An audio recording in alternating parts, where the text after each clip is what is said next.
So first, definitely respect the tools and equipment, and this goes back to inventory.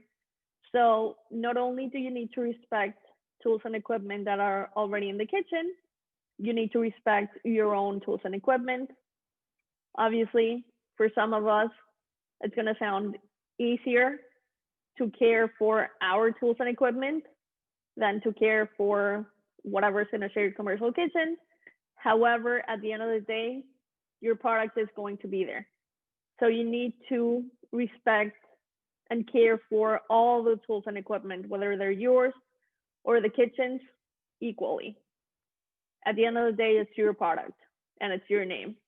So really important. What I say to people when they come into Chaplin and to use the kitchen, it is completely okay to not know how to use a commercial kitchen, especially if you're used to working at home or you're used to your home kitchen. It is completely okay to feel overwhelmed, to say, well, but I don't know how to use this. I don't know how to use this type of oven. I don't know what the safety mechanism is for the mixer and I can't use it. It is completely okay. We understand. And it is much, much better. Now I'm speaking for myself, much, much better for you to come up and ask questions of whoever the kitchen manager is than to try to do it on your own. And there's a few reasons why.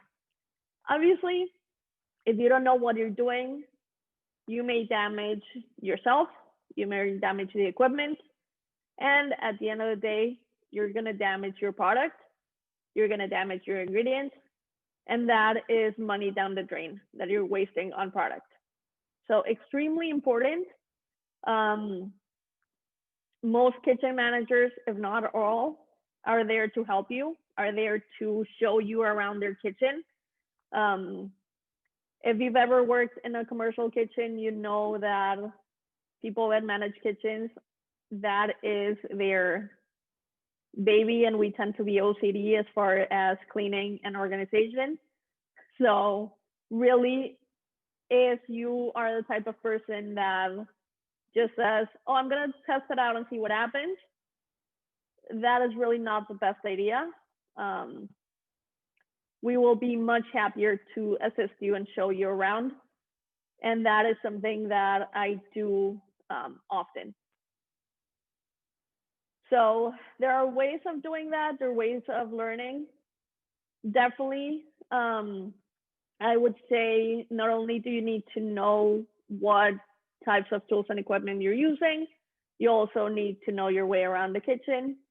And as Betsy just mentioned, yes, you do need to have ServSafe food manager certification before you begin working in a commercial kitchen. That is really, really helpful.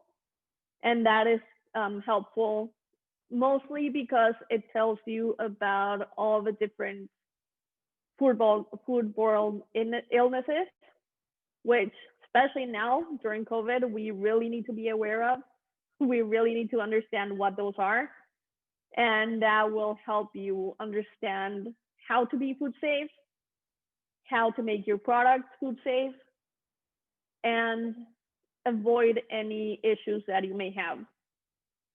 And what happens with that is sometimes, and it happens to all of us, sometimes we get into this idea of, well, but I've done it at home a million times and I'm not sick. My family's not sick. We're all fine, so I can keep doing it this way. Okay. If we're going to talk about food safety, you cannot just use anecdotal evidence. You actually have to use physical evidence, and you have to make sure that your product is food safe according to USDA guidelines, according to industry kitchen guidelines. So really, really important to be aware of that.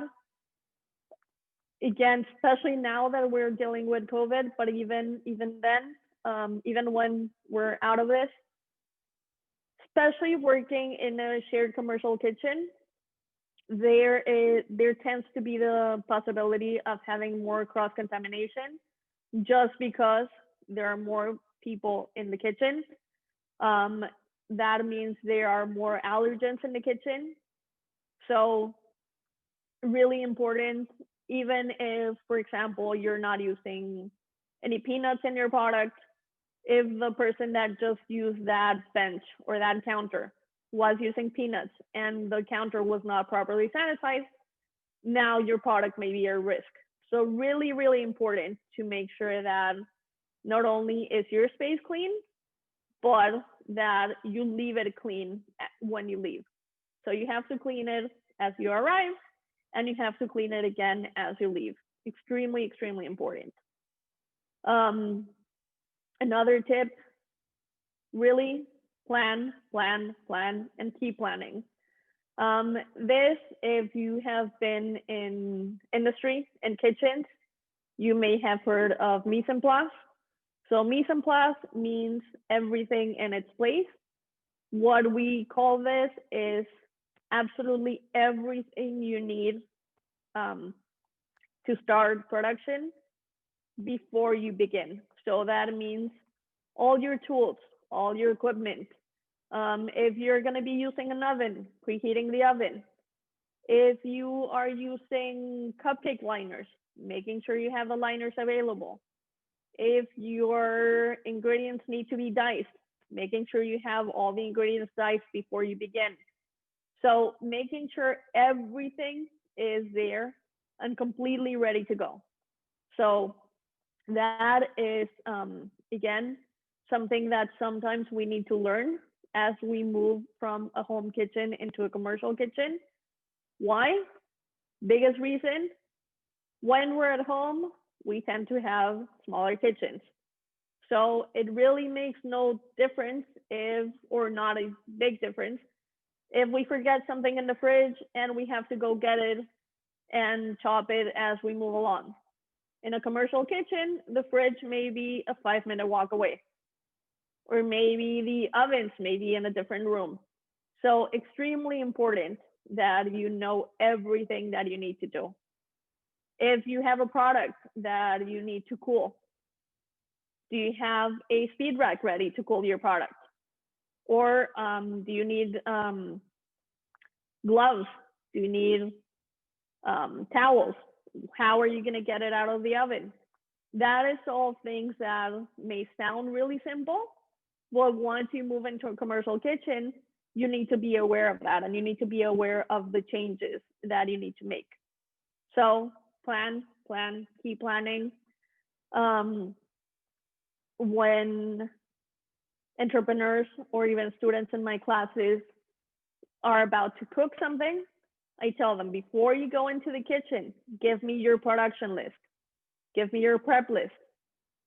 What I need to see there is not only your recipe, but also every step you're going to take to produce that recipe. So again, if you're going to need an oven, make sure you preheat it.